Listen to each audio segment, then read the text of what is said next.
আসসালামু আলাইকুম রহমতুল্লাহি ওয়াবারাকাতুহু। সম্মানিত দর্শক, অতি সম্প্রতি দুটো গুজব একেবারে বাংলাদেশের সামাজিক মাধ্যম রীতিমতো তোলপাড় হয়ে যাচ্ছে দুটো গুজবে। এটিকে শয়লাভও বলতে পারেন, এবং এ দুটো গুজবের যথেষ্ট রাজনৈতিক গুরুত্ব আছে।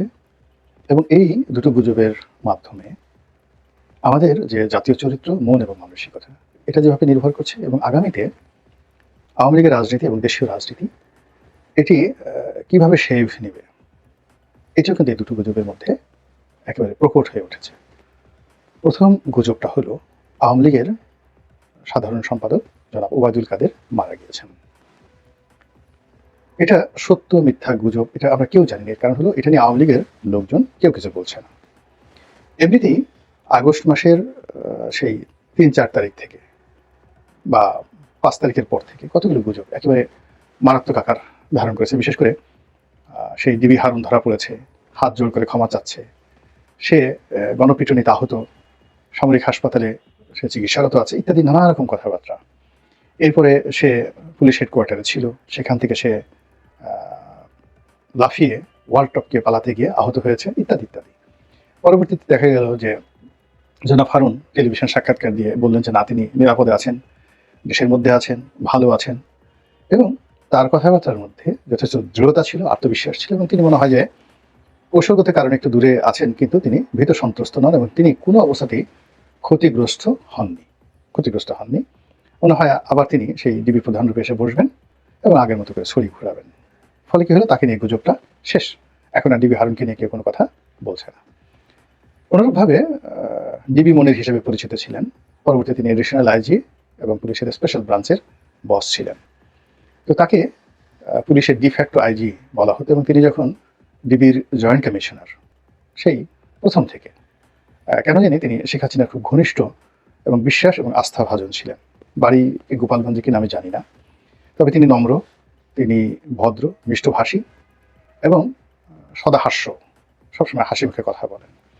তার এই গুণাবলীগুলোর কারণে যদি তার বিরুদ্ধে যে সকল অভিযোগ যে তিনি একেবারে ঠান্ডা মাথার একজন খুনি, বাংলাদেশের যত জঙ্গি নাটক তার মাধ্যমে হয়েছে, যত খুন খারাপি পুলিশের, যত খুন খারাপি তিনিই করেছেন। তিনি কাউন্টার টেররিজমের প্রধান ছিলেন, ডিবির প্রধান ছিলেন, ডিবির মেট্রোপলিটন পুলিশের জয়েন্ট কমিশনার ছিলেন, পরে আবার এসবির প্রধান হয়ে রাজনীতির যে পুরো বিষয়টি তিনি তদারক করতেন। ফলে পুলিশের কমান্ড তার মাধ্যমে হতো, এবং যেটি শেখ হাসিনার বাণী বা নির্দেশনা পুলিশের প্রতি, সেটা আইজির প্রতি হোক কিংবা ডিবি হারুনের প্রতি হোক, এটি জনাব মুনিরের মাধ্যমে হতো। ফলে তাকে কেন্দ্র করে আওয়ামী বিরোধী শক্তিদের মধ্যে একটা নিদারুণ অশ্রদ্ধা, তারপরে তিনি ধ্বংসপ্রাপ্ত হন, লানতপ্রাপ্ত হন, দুর্ভোগের মধ্যে পড়েন, এরকম অভিশাপ আওয়ামী বিরোধী শক্তি সবসময় দিত। এবং তার পতনের পরে তার ওই অফিসে কত ২০ কোটি না ২৫ কোটি টাকা পাওয়া গিয়েছে, খোয়া গিয়েছে।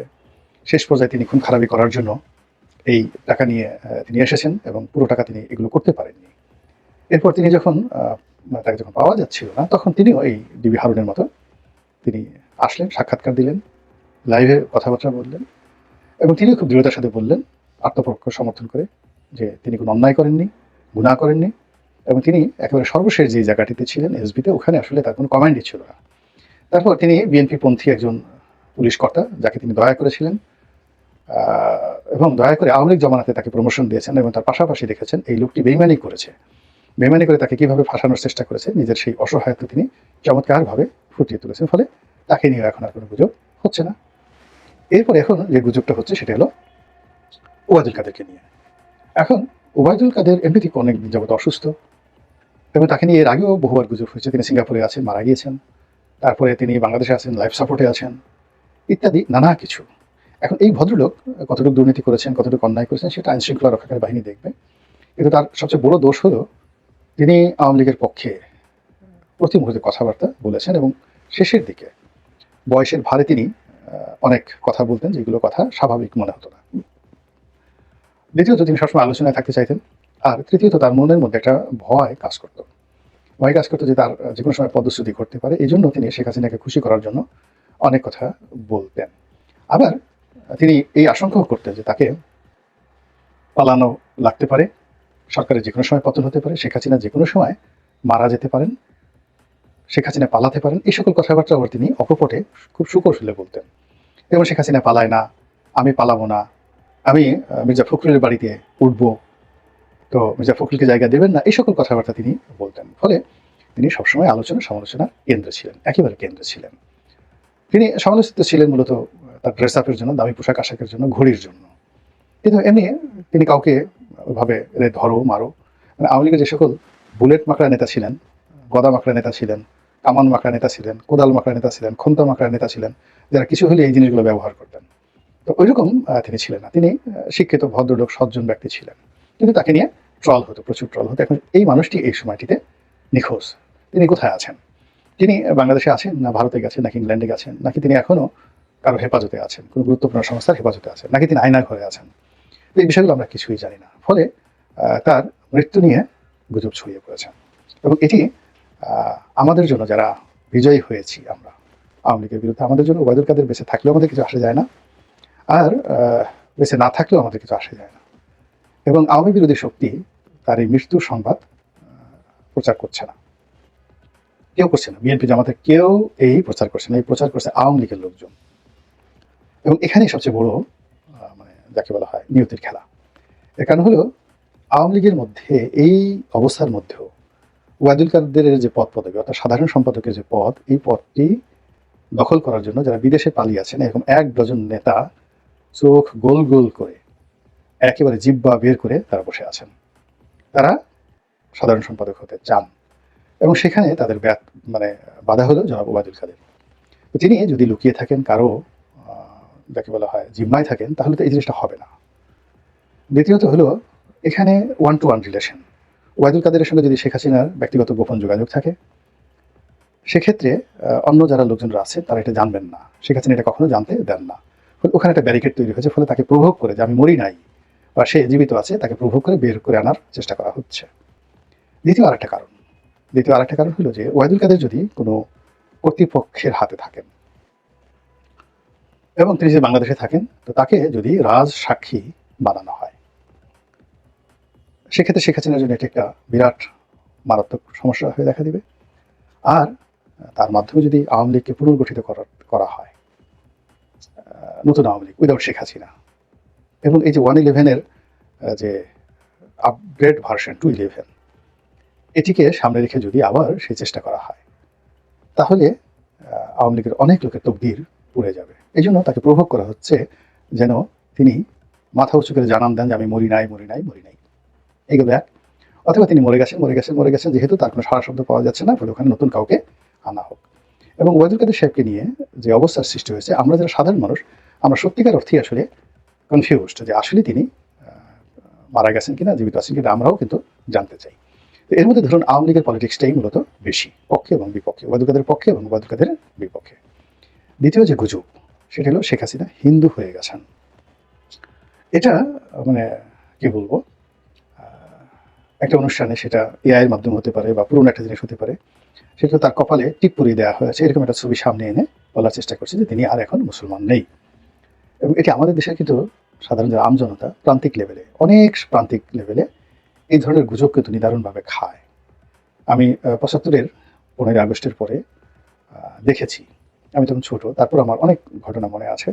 আর যেহেতু আমার পুরো পরিবার আওয়ামী লীগ করতেন, এবং আমাদের ওই এলাকাটা, ফরিদপুরের ওই এলাকাটা আওয়ামী লীগ প্রধান এলাকা, হিন্দু প্রধান এলাকা, এখনো ওখানে আওয়ামী লীগ ছাড়া হিন্দু ছাড়া নাই। কিন্তু ওই এত বড় হিন্দু প্রধান এলাকা, যেখানে বিএনপি বা জামাত এদের কোনো অস্তিত্বই নেই, মুসলিম লীগেরও ওখানে কোনো অস্তিত্ব ছিল ঠিক সেই 37 সনের আগে বা 45 সনের আগে ওই এলাকাতে। কিন্তু পরবর্তীতে আওয়ামী লীগ প্রতিষ্ঠিত হওয়ার পর থেকে এখন পর্যন্ত সদরপুর, চরভদ্রাসন, ভাঙ্গা এই এলাকাতে আওয়ামী লীগের প্রাধান্য আছে। সেখানে আপনি একটা গাছ দাঁড়া করিয়ে দেন এবং ফেয়ার ইলেকশন হোক, আওয়ামী লীগের লোকজন কিন্তু সেখান থেকে পাশ করে আসবেন।